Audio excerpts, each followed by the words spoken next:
Good morning, Fort Lauderdale. Erev Tov, Herzliya. Assalamu alaikum in Abu Dhabi. My name's Wayne Firestone. I'm the Executive Director of the America-Israel Friendship League, and it is a distinct pleasure to be here today with this wonderful panel on the topic of digital diplomats for the Abraham Accords. We are indeed talking about a historic development, a historic positive development over the last several months. And we're going to look at this topic through the lens of people, how people and future generations can be engaged not only in peacemaking, but in making the world a better place, not only for themselves, but for their kids. We have an audience from around the world. We love, even though we're starting an hour earlier, that everybody has been able to join us. So please send us your greetings in the chat. And if you're viewing on Facebook, we're keeping an eye on you there as well, and we'll give you as much love as possible. So send us your questions to the various panelists. We'll try to get to that as many as we can over the course of the hour. We're going to begin today with two great colleagues who are based in New York, who had the vision and idea to make this happen. They said, you know, they were really busy in the fall explaining the Abraham Accords to all the policymakers in the press and to officials throughout really the United States. But when we took a look at it afterwards, we said, you know what, we need to look at this as a historic opportunity, not only for people who are sitting in offices today, but people who will be sitting offices in the future, people who this will affect in their schools, in their universities, and frankly, on their social media channels as well. So it's my great pleasure to begin with Consul General, His Excellency Abdallah Shaheen, joining us from, it looks like a New York office today, which gives us a great opportunity to see the world sort of reviving and coming back. I know this has been a challenging time for everyone, including our friends in the diplomatic corps. Ambassador Shaheen has been with the foreign ministry in the United Arab Emirates for over a decade. He studied in the United States earlier before that and got his Bachelor of Science from Embry-Riddle in Florida. So we know you know a lot about the American society. Tell us a little bit about the program that we have today and on behalf of the United Arab Emirates. Thank you, Wayne, for the kind introduction, and hello, everyone. Allow me to start by thanking the America-Israel Friendship League and the Consulate General of Israel in New York for putting this event together. As you know, this past September, the UAE and Israel signed a historic Abrahamic Accord at the White House, announcing diplomatic relations between the UAE and Israel. From the UAE establishment, our late founding father, His Highness Sheikh Zayed bin Sultan Al Nahyan, believed celebrating differences, establishing dialogue, and promoting global coexistence was essential to building stable and peaceful societies.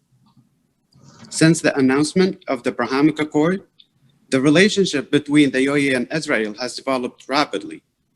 The UAE and Israel have already opened up for trade and tourism and have already begun cooperating on COVID vaccination and regional security. For example, this past week, Dubai announced that the trade with Israel exceeded $270 million in the past 5 months and will reach $4 billion annually in the coming years. These achievements are a testament to the Abrahamic Accords fulfilling their purposes and creating immediate and meaningful security, economic, and social benefits for the region.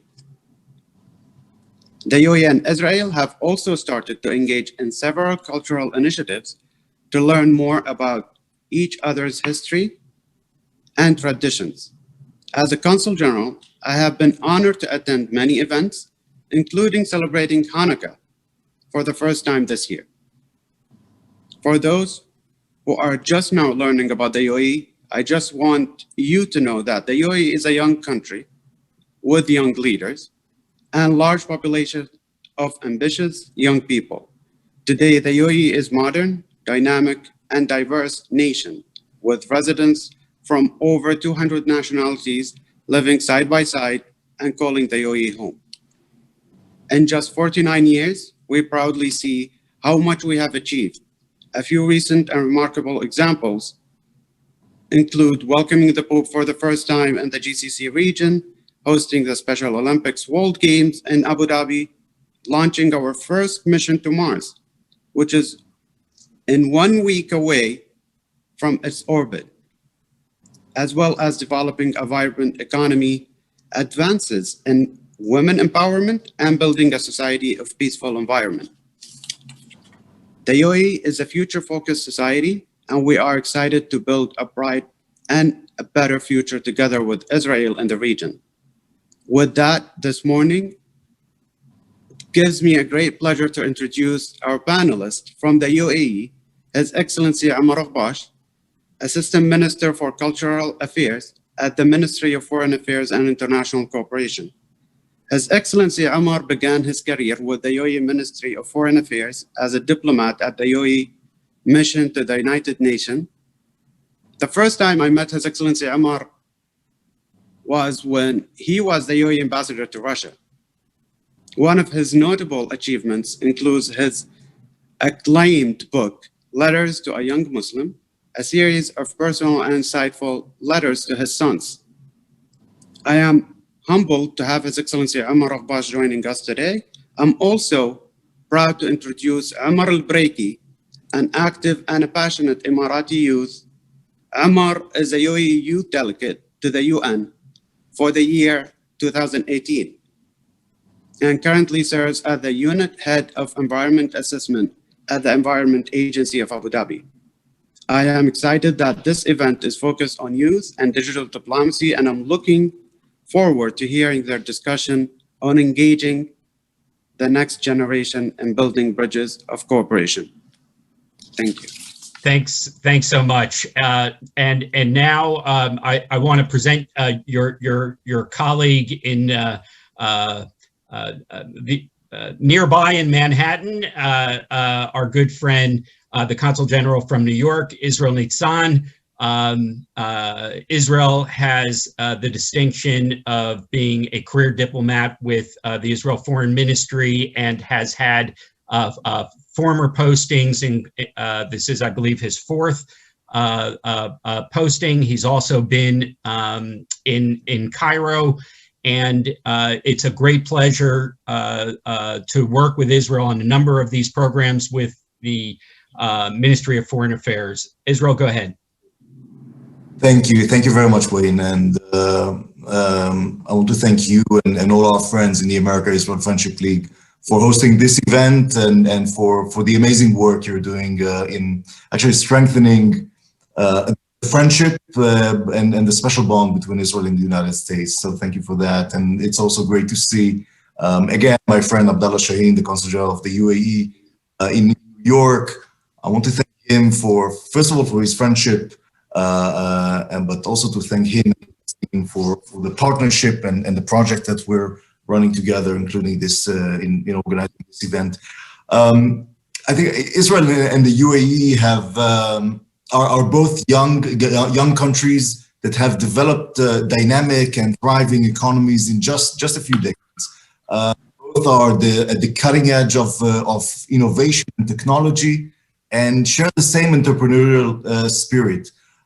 The Abraham Accords are a legal framework as an agreement for our relationship and our peace, but the real work is being done actually in building the relationship, especially in our global world today, is done by people, by peoples from both countries who are building and meaningful relationships in different sectors between our societies.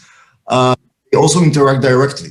They don't need the governments to mediate between them, and they identify the added value and where is exactly the right way and where are the right fields and topics that should be discussed and should be promoted, and there should be collaboration. In essence, the agreement has established a visionary future of peace and prosperity generations to come, when both Israel and the UAE have given priority to the well-being of their own citizens. And especially, it's related to this, to our discussion today, especially relevant to the future generations. On a personal note, and I hope that Abdallah agree that I say that, I'm thinking today about our Hanukkah candlelighting event that we hosted both consulates earlier this year during Hanukkah, when Abdallah actually brought his daughter to the event. And for me, it was such a meaningful experience, because it was not just a celebration of a holiday, a Jewish holiday in this case, between diplomats, but actually an opportunity. It was an actual, it was an opportunity to educate and to bring peace to the younger generation, and the relevance of our younger generation and the future leaders in our relationship today. So I thank so much the AIFL for initiating this important discussion today on way we actually encourage our younger generation, our future leaders, in interacting with each other directly by using the latest technology and especially social media, again, to strengthen the peace and to create meaningful relationships between our citizens. And in this note, I think that it is my honor and real pleasure to introduce a friend and a colleague, Ambassador Katz, Senior Deputy Director General and the Head of Public Diplomacy in the Foreign Ministry in Jerusalem. As Head of Public Diplomacy, Ambassador Katz oversees the full array of Israel's public diplomacy activities around the globe, and especially in the Middle East, including traditional and digital communication strategies. And I think that there is no better person to discuss this topic today than Ambassador Katz. And again, thank you again, and I'm looking forward to an interesting and engaging discussion. Thank you. Thanks, Israel. So we're going to dive in now with Ambassador Gobash. Public diplomacy, if you're going to talk to young people, you better know what TikTok is. You better be able to talk to them on platforms. Tell us a little bit about what you've learned. And I'm so intrigued by this book that your colleague mentioned, Letters to a Young Muslim. How is it that you can have meaningful conversations with the next generation about what peace might look like, how we can build a better world for the younger people? Thank you very much for giving me this opportunity to speak to you all. Wayne, you know, when you mentioned TikTok, I go back immediately to the dance classes that I took in London in December, because I'm really, really keen to connect with youth on TikTok with my own little dance moves. It's very challenging to figure out how all of these different platforms operate and how we can integrate our own kind of slightly more adult understandings of the world. What I would want to say about public diplomacy is that in the last couple of years, we've become much more aware of the importance of public diplomacy and the importance of actually beginning to influence and craft the image that our nation has. And we are spending a lot of time thinking about how it is that we're going to connect with people. And it's, you know, there is, of course, the platforms like Twitter and so on. But there is something even more basic, and that is actually having something to say and being able to go out and speak to people and explain away misconceptions and stereotypes and biases. And it's just taking control of that, you know, the sense of who you are, in particular in the Emirates, and taking our 50-year history and being able to say to people, actually, you know, we're more than just, you know, sort of guys in white and women in black and camels and so on. The story of the Emirates is a remarkable story, and one of, well, I mean, almost miraculous survival in a very tough neighborhood. So we also think of public diplomacy increasingly as a means for presenting our vision for the region. And the vision for the region is one of an example of what you can do in our part of the world. we don't need to be in religious conflict. We don't need to be in ethnic conflict. We don't need to be fighting over resources. In fact, what we can be doing is developing economically. It's educating our young. It's sharing ideas with our neighbors, sharing experiences in sort of state building and all the stuff that you find in administration and bureaucracy. It's trading and making sure that you can actually take advantage of trade links. And it's looking at the world maybe less as just as a regional issue, but looking at the world as a set of global problems that we should all be participating in solving. I think that's the kind of approach that the Emirates is increasingly taking. We recognize that we are connected globally through our hubs, through our airlines, through our logistics and transport systems. And we also recognize that we're connected globally because of our, our computer and software systems, our legal system, and of course the financial system. So we have an interest in creating as much peace as we can in our region.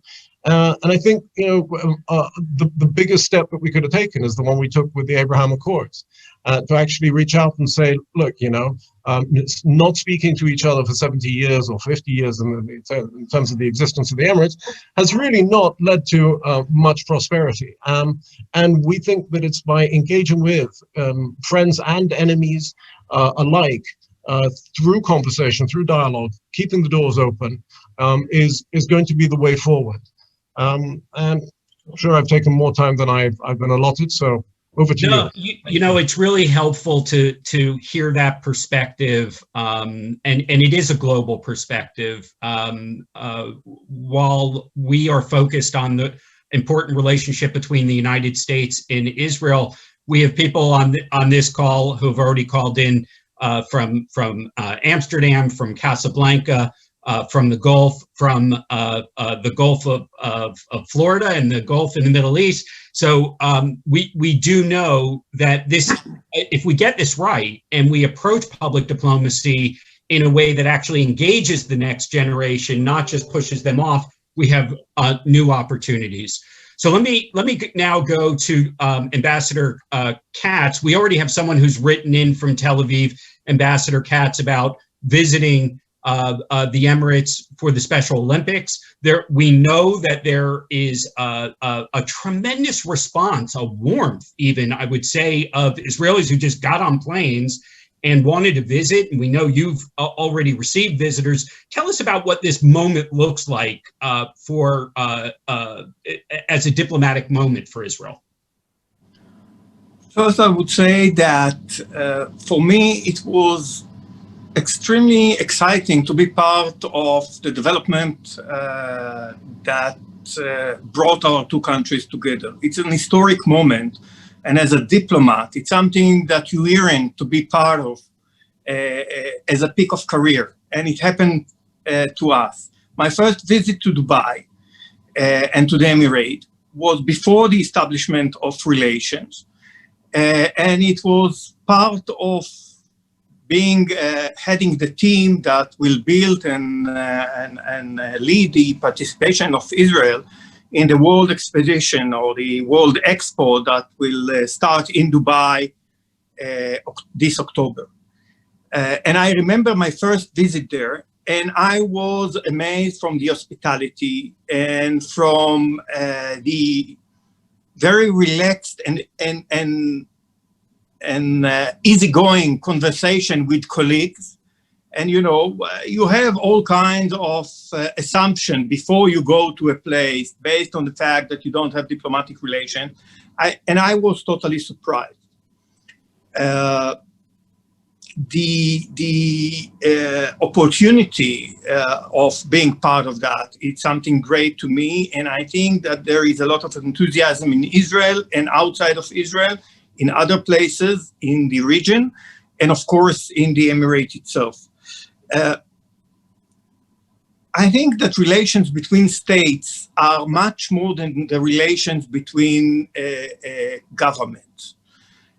In order to have strong relations between nations and states, you need that all walk of society, all layers of society will be part of the relations. You want civil society to engage with civil society. You want business community to engage with business community, but you want them also to interact with one another. You want business community to interact with civil society and civil society with government. And the more interactions you have, the stronger the relations are. And I think that our major responsibility at this time is to build the roads and the necessary infrastructure that such relations will be natural and smooth and will run by itself. Government has to initiate sometimes, government has to bring things together and groups together and to create the opportunities and to support them when they are happening. That's the role of public diplomacy. And public diplomacy is complementing diplomacy in that regard because it's living in the public sphere. When we think about the ways to interact, one very important tool that we have is the interaction through social media. In 2006, 2007, we in the Ministry of Foreign Affairs realized that social media is a new dimension of life. It's a place where all activities of human beings are happening, and it's cut all the barriers and the obstacles that you have sometimes between nation states and people because of political situation, because of legal constraints and other things like that. And therefore, we started at the Ministry of Foreign Affairs to build capacity in order to engage with people all over the world, but we put high attention to build bridges and conversation in the Middle East. We believe that we are part of the Middle East, that we are going to live. We understand that there are conflicts. We have to solve the conflict. We are not going anywhere, and the people around us are not going anywhere. And therefore, we have to develop conversation. It has a value for itself, and it also serves the benefit of both people. And it is tough because you have to overcome, in order to develop such kind of relations, to overcome a lot of psychological barriers, language barriers. When you think about social media, it's not only Arabic or Hebrew or English, it's also the social media language. In 2006, there were platforms that today do not exist, but we started with them. It was Dig and Stumble Upon and MySpace, and today it's Facebook and LinkedIn and others. And they are emerging platforms, and you have to study how to talk in those languages. And in order to talk in those languages, you have to be relevant. You have to develop conversation. It's not I'm telling you. You have to create engagement, and you have to bring a lot of groups and people and elements into that conversation. And sometimes it's tough conversation.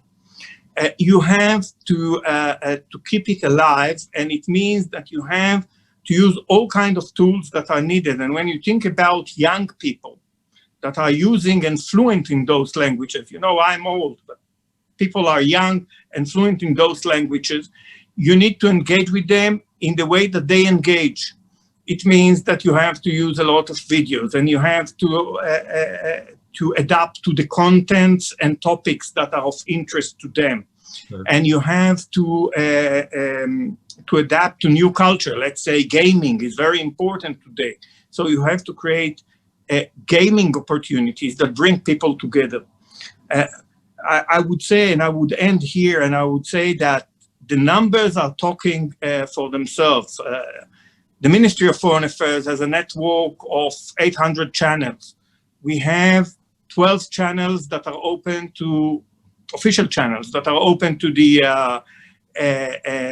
open in Arabic and discuss with different groups and cultures and nations in the Middle East. And we are about to open a new 4 channels like this. And we have about 100 million exposure monthly, with very encouraging and very engaging conversations. through them. I'll stop here, and later on Right. I'll. So, Dr. Atrakchi, this feels like an educational moment when Ambassador Katz talks about the need for us to think beyond just government to government. You're the Secretary General for the Israel Commission at UNESCO, so you've seen different kinds of cultural and educational cooperation on the global stage, but you also have a PhD in Middle East Studies from Bar-Ilan University. Tell us about this very moment that you see the region opening up. We're opening up our homes to one another. We're opening up our holiday traditions to one another. Our universities are looking for different ways to collaborate. What do you see this moment as an educator providing new opportunities for? Well, first of all, I would like to thank you all for participating here in the American Israeli Friendship League for organizing it, and to thank our friends, new friends from the UAE for participating here with us. It's very important for us, and I think that we all noticed the excitement of people in Israel, in the Emirates, and all over the world after signing the Abraham Accords, and the fact that everyone was very positive about it and was willing to do a lot of things in order to communicate and to create new waves of communication between people in both countries.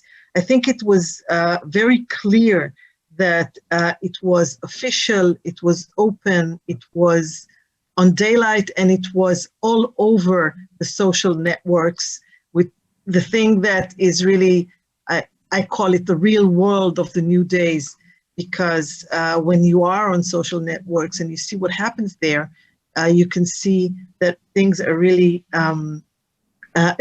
evolving very quickly. The connection or cooperation between the states is one thing, but the other thing is the connection between people. In order to create those connections in the best way possible, we have to invest in the present and in the future.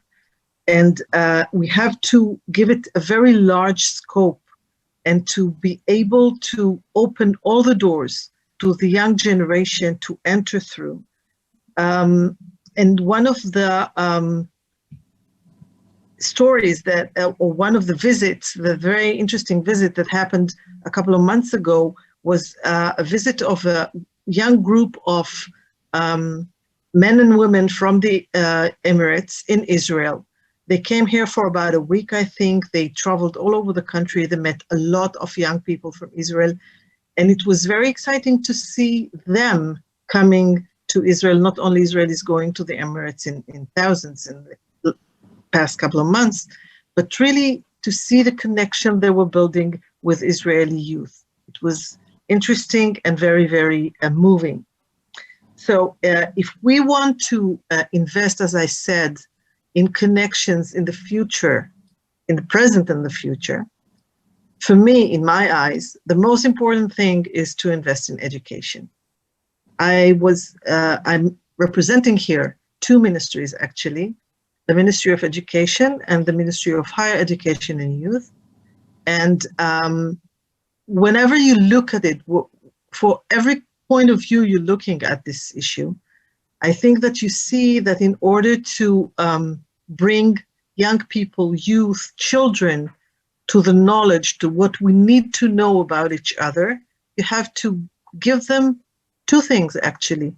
You have to give them the information, and you have to lead them to bring in their own conclusions and their own perceptions about what we want to do. If we want to, as adults, to lead them and to guide them in the right way, we have to give them all the opportunities to explore other cultures, and the nearest cultures are the most easy to bring them to. As someone who really dealt with Middle Eastern studies for many years, I know that we have much more in common than what differs us. And this is really important, and I'll tell you a personal story, if I may. I was teacher for many years, and I taught Middle Eastern studies in high schools in Israel. And I taught about the Gulf countries, the Gulf states, and I taught about the Emirates. And when the Abraham Accords broke into our lives, a lot of my students called me on the phone, former students actually, on the phone through social medias, etc. And they said, wonderful, now we can go and see what we studied about. One of them even told me that he became a kind of a lecturer to all his friends and family and explained them what he studied about the Gulf states and about the Emirates, what he knows about these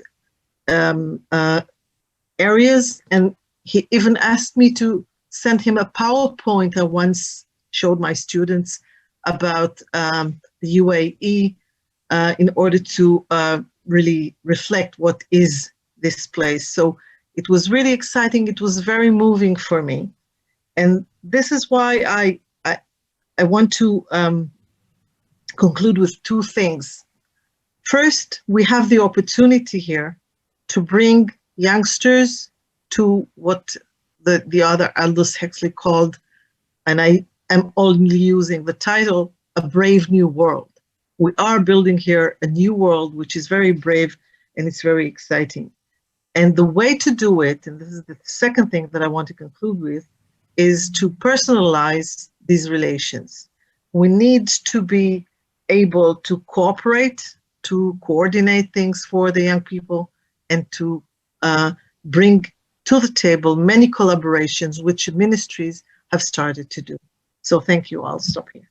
Thank you so much. And, you know, I want to introduce the next segment. I'm really excited about our next two speakers. But one of the things I learned in preparation for this webinar is not only does the United Arab Emirates have a ministry of youth, a dedicated ministry of youth, but it's run by someone in her 20s, a Rhodes Scholar who immediately understood the need to give voice to young people in this ministry and their projects.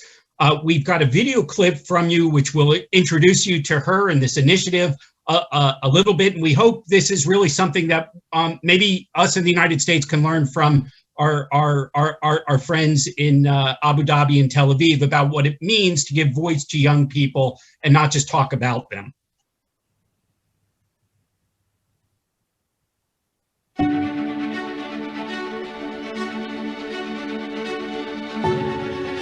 Thing is the UAE stands for diversity and inclusion. We aim to be a nation that also creates an environment characterized by respect, by forgiveness, by peaceful coexistence, by tolerance for all humanity, and an unprecedented developmental experience that leads to the prosperity of this region. Is to create the opportunity for people to meet each other. And sometimes, you know, there's a sense of despondency of, you know, will we ever be able to find each other? But I think the doors have been opened.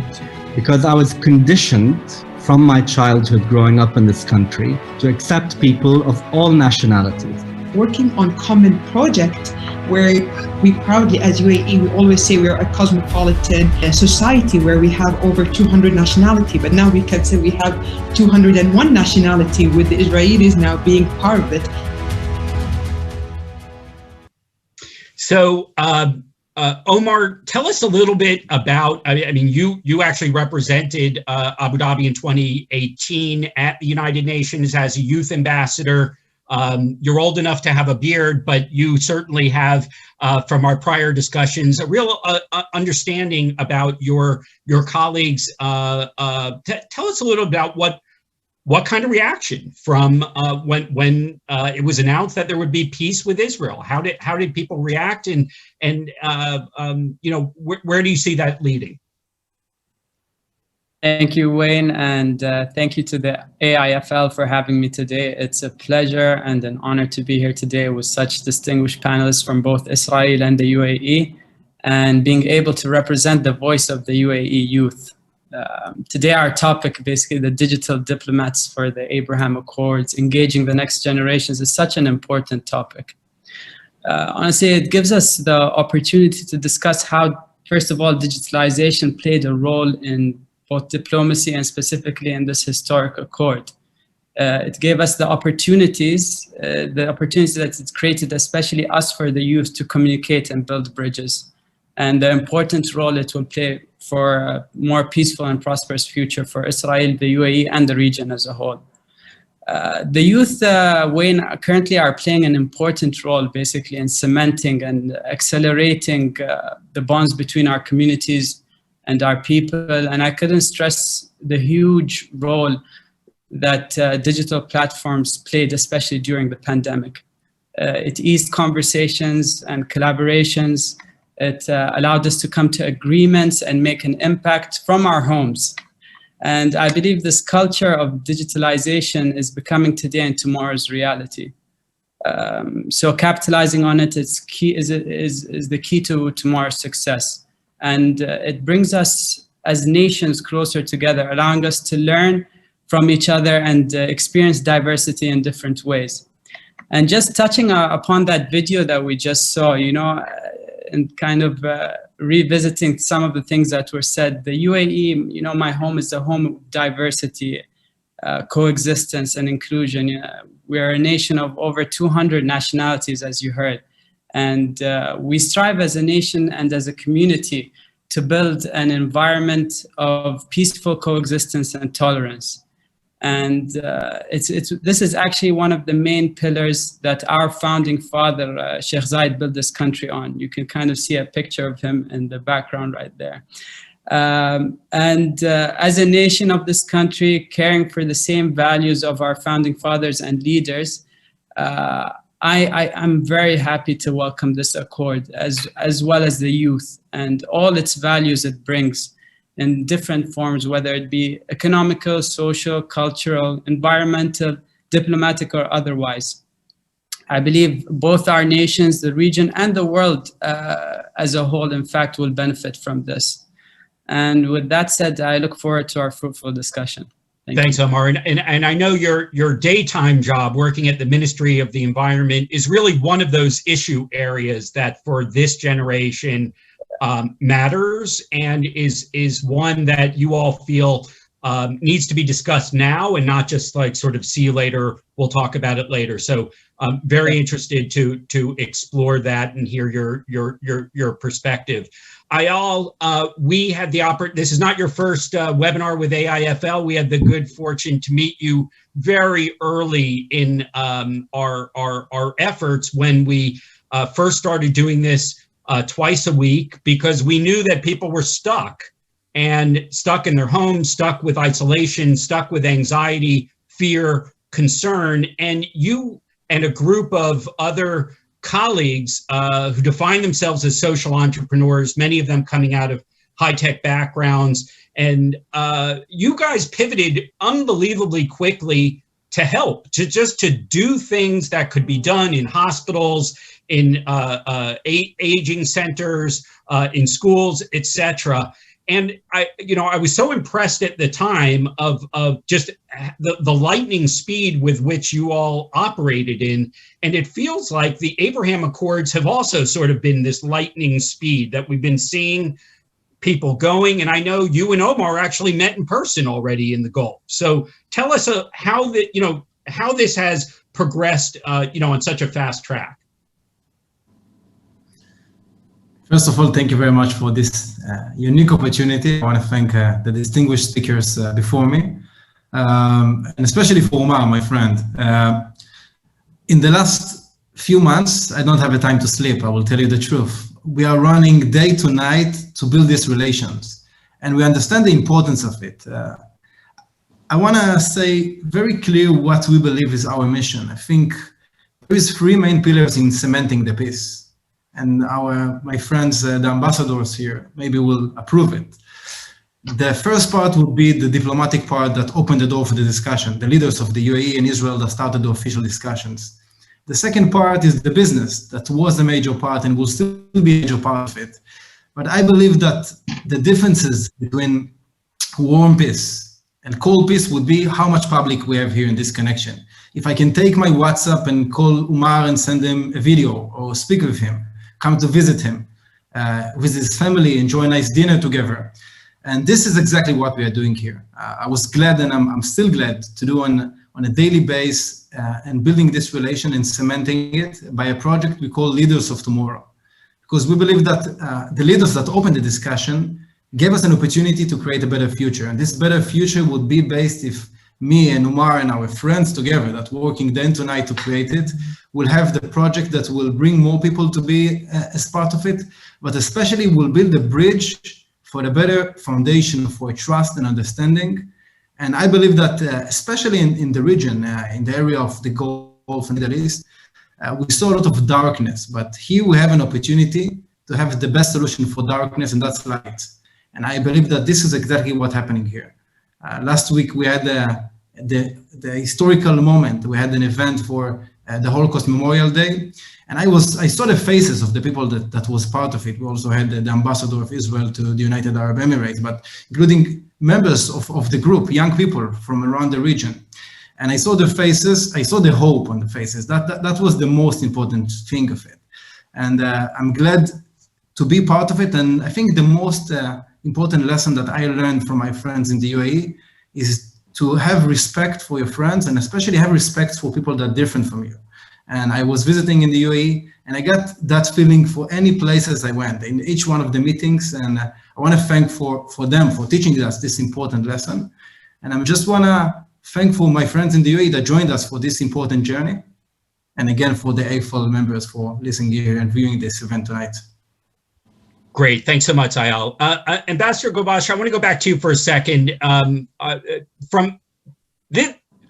Why has this happened so quickly? And are there things that we can actually learn from the younger generations to actually move the people-to-people part of the interaction in ways that frankly, governments don't do well, or it's probably not best for them? Is there a clear passing of the baton here for them to be able to just take it and run and do things in your Ministry of Youth that perhaps other ministries would never even think about?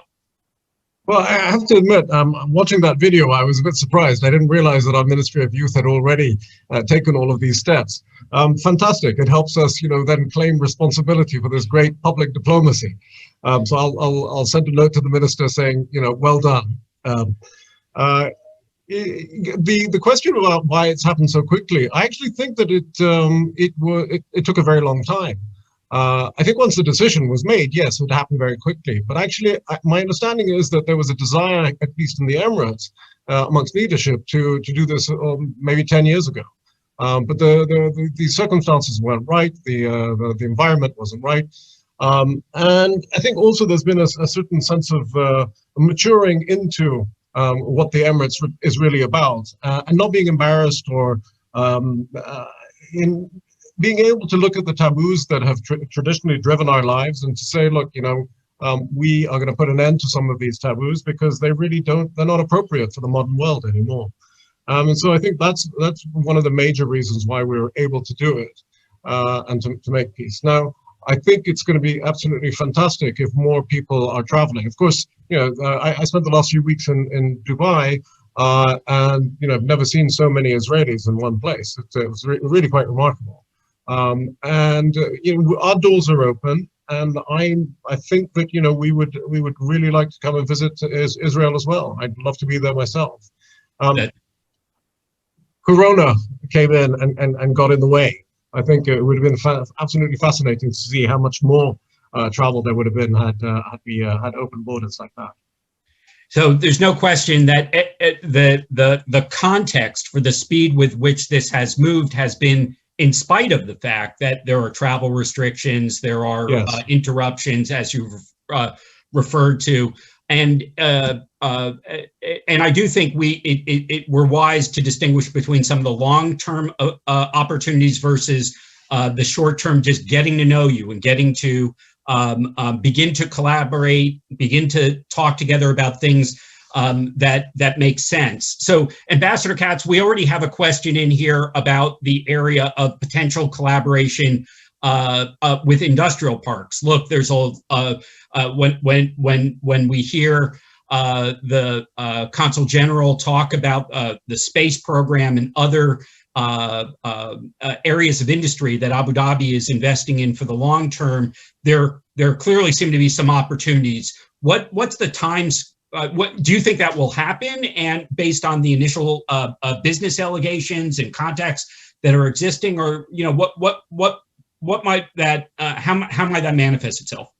I think that our both societies are very similar in their entrepreneurial zeal and in their ambition to look beyond the horizon and find and to innovate. It's something that is unique to our both societies, and therefore I think that the conversation between people, business sector, technology sectors, is smooth and natural. We've seen that right from the beginning. By the way, the beginning was before the establishment of diplomatic relations. There was a good deal of knowing one another in both societies when it comes to the business sectors and to the economic sectors. When we established the relation, the first thing that we did, we create the infrastructure that it will be easier for both sides. We established transportation contacts, and we established visa waivers that allow us to travel fast. And we establish accords that deals with finance. So we create the infrastructure, the roads, the autostrads that will allow relations to grow. And I think that there is, in every way that, in every direction that you will look on what both societies has to offer to one another, you can find partnerships and common ground. And that's why, that is the main reason why you see a very quick growth. When somebody is saying to you that in 6 months we have business relations that are over $1 billion shekel, 270 million US dollar, that give only the taste of what is possible. So I think that there is a growing possibilities in cyber technology, in health sectors, in agricultural sectors. When we'll be there in the expo, that will be a huge opportunity for us to bring the cutting edge of what Israel is developing, emerging technologies, and to meet with the emerging technologies and areas of interest that are in the Emirate and in the region. And I think that that will be a major drive for the relations between our two nations and, in fact, the entire region. Omar and Eyal, I want to come back to you guys for a moment. You met in person. What were your first impressions, and what subsequently have you found that has resonated, that you see opportunity for potential collaboration and even mutual understanding around issues that you've already identified? Omar, let me start with you. Honestly, I think the first time, remembering first time we spoke, me and Eyal, it was actually in that video. It was that call that we had, the youth circle between the Israeli youth and the UAE youth. And after that conversation, I actually got a private message from Eyal saying, hey, let's talk. And it was quite exciting. So I was like, let's do it. We had our first conversation, and the thing about it that I can remember, it went by so fast. It became Omar and Eyal. It wasn't Eyal from Israel and Omar from the United Arab Emirates. It was all about how can we collaborate, what can we do, what can we accelerate. And I think that made the difference. Eyal was saying we chat on WhatsApp now. We're literally have opened all lines of communication with each other, and we touch base from time to time. And I think this is the future. We want to see more of Omar and Eyal, and I think that's happening at a very fast pace. So it's great to see. Ayal, what's that going to look like? More of Omar and Ayal and Shama and the others who were on that call that you were introduced with. I have a very simple dream. I wanna see here next to my apartment in Tel Aviv. I wanna have an Emirati neighbor. That's my dream, and I think it's gonna make true very soon. And I think this relation, and you asked me what I saw firstly after we started the relation. I saw the motivation from the Emirati youth to be the leaders for this normalization, and not right after, short time afterwards. We saw more countries joining, and as we're working on a daily basis, building this connection and creating more delegations and social media activities and summits, and the next summit is going to be in Dubai in a month, and I hopefully going to send you a few pictures from there. The most important thing is to see how together we have a common ground to work together, and especially a shared motivation. And I think this is the most important thing that I saw since we started this connection, in addition for a different kind of similarities in way of life, in understanding, in thinking. Great. Dr. Karachi, I want to come back to you. For me, it was fun to see my old colleague from NYU, Yehuda Sarna, in that video, and a great example of universities that began to collaborate and cooperate, and what came from that. I'm curious what you're seeing. Are there opportunities for the Israeli universities and other non-governmental educational organizations to build from these initial, let's call it euphoria, let's call it what it is. There's been a euphoria about this sort of breakthrough of peace, but how is that going to translate into actual people-to-people contacts and institution building in the region? Well, thank you, Wayne. The first couple of weeks after the signing of the agreement, the Abraham Accords, I've got many emails and phone calls from not only me, the Israeli researchers and research institutions that wanted to create contacts with their colleagues from the UAE. And that was only a start. I know that they already established contacts through the universities themselves, through the institutions of research, personal contacts between researchers in order to build a kind of personal collaboration for academic research for both sides, which was very, very fruitful in the last month since the openness of the two countries to each other.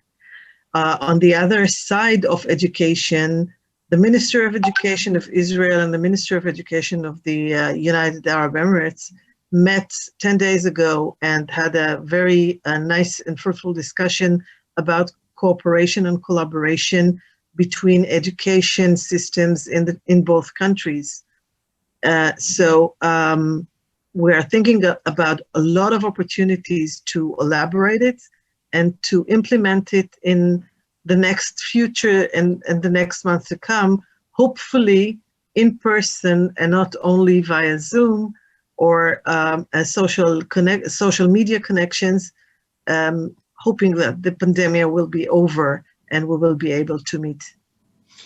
So someone put a comment in saying, our conversation so far has been a love fest. If so, we're guilty. You know, this has been a year where there's not been a lot to celebrate, where there's not been, we together have been just trying to make it through this year in our own local communities as well as nationally. And we've discovered it is better with friends. It is better with people who you can commiserate with, you can joke with, you can speak with by first name.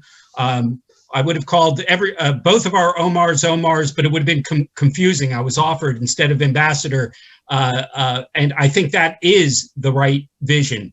I want to give everyone before we're almost, believe it or not, we're almost at the top of the hour. So I want to come back up to the consul generals and give everyone an opportunity. One thing that I learned in preparation in our earlier calls is that in the UAE, there is a building or a facility that's called 2071, because there's actually concerted thinking about what the world's going to look like 50 years from now. And I was very taken with that.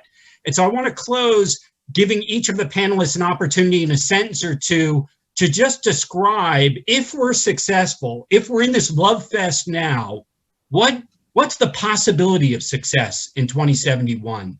What will be the legacy of the Abraham Accords if we're successful and we take from the Ratzon, the goodwill that we built already now, into the future? So I'm going to start with you, Consul General in New York.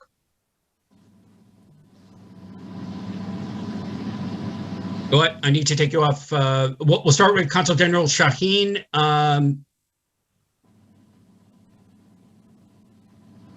But I think you're on mute. There we go. Hi, Wayne. Thank you so much. I would like to actually thank everyone for joining us today for this fruitful conversation and discussion.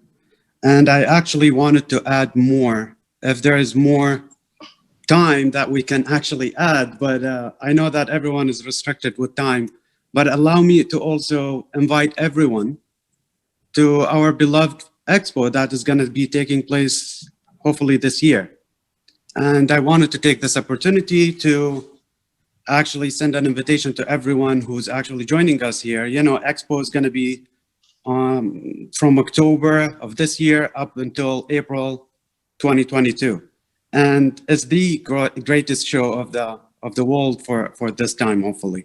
Hopefully it's going to be, virus is going to be over and we will be there in person. Thank you. Thank you. Thank you for that invitation. We will indeed send it on to all of the listeners as a follow-up, and we're excited for that as a vision as well, being able to visit and see technology and culture and everything come together in the Great Expo. Israel Nitzan, what would success look like? I'll be very brief. I don't, well, first of all, success would be peace in our region. And I think that you mentioned 2071. You know, the vision of 2071 starts today, 2021, and it is our responsibility. I think that what comes out of this very, very interesting conversation is that the responsibility is ours, and we need to work today in order to build the future in 2071. And again, thank you so much for initiating this very important conversation. Thank you. Ambassador Gabash. Yeah, I hope you don't mind if I see this in a humorous light. In 2071, I shall be 100 years old. So I predict that I will be alive, sitting beside Ambassador Noam on the beach in Tel Aviv, chatting about all the great successes that we managed to pull off together. That is a wonderful vision. Thank you. Ambassador Katz, how does that sound to you? Or you... It sounds great. It means that medicine will do miracles. And it sounds great because it means, and that's my hope, is that our peace will set an example, a precedent that will lead to peace in the entire region. And I hope that Ambassador Gabash will come to Israel driving his car via all the other states in the region. That we will have open borders, and that people will learn how to enjoy the life together, dealing with our future challenges, because in 2071 probably we'll have new challenges that we cannot even imagine today. Great. Dalit, what could the legacy be of the Abraham Accords 50 years out? Well, I'm not sure I'll be alive to see it, but I hope that the vision will be a bunch of 15-year-old kids traveling by train from Tel Aviv to Abu Dhabi to meet their colleagues, and with no need of passports. This is really something that I am, in my vision, see the next generation and the next generation doing, and I hope it will happen. And thank you again, everyone, for this wonderful opportunity. I love that. Omar, any work going on now in the Environment Ministry that might get us a fast train between Abu Dhabi and Tel Aviv? I think we'll be in hovering aircrafts by then. But yeah, you know, if I had to comment on what to expect, hopefully before 2071, is that where the UAE and Israel become an example of coexistence globally. That would be the dream, where we move from what we were to the example to follow. So yeah. Beautiful. Thanks very much. Ayal, final word? Thank you very much. Very briefly, I believe that there is a journey that we are starting today, and the key for that journey would be the foundation that we see here, the trust and the connection and the friendship. And I think maybe it looks differently in people looking for something that will be a kind of a reason that's happening. But I believe that the reason that that's happening is the reason that we are looking for trust, for friendship, and for collaboration. I just want to see it growing and more countries joining, and I believe that will come very soon. Thank you very much. That is indeed a great vision. The final word I'll share from my learning and preparation for this is a ministry that exists, and I know this is not the actual translation in Arabic, but there's Omar described to be a ministry of the not impossible. And as soon as I heard that, it explained to me why the Israelis and the Emiratis have such great potential, and certainly the Americans, to embrace a vision forward that perhaps felt impossible before, but now seems like it's not impossible. And we're actually doing concrete things to realize that. For those of you that watch our series, you know that we are entrepreneurs and we like to look at the possibilities that exist in the world today. For those of you that are joining us for the first time, next week on our next episode that we have on Sunday, we're going to be looking at a group of people who, Muslim, Christian, and Jew together, who climb Mount Kilimanjaro with various disabilities or abilities and made it to the summit in Tanzania to Mount Kilimanjaro. It's a remarkable metaphor as well as an actual accomplishment. We'll be exploring it. Everyone, thanks for joining us today and thinking about what used to be impossible, but is now very much possible. Thanks to all our panelists and the Consul Generals in New York for organizing this with us, with the American Friendship League. Everyone have a healthy and safe week, and shovel as much snow as possible, but watch your backs. Thank you very much. And thank you to the American Israeli Friendship League. Thank you. Thank you all. Thank you.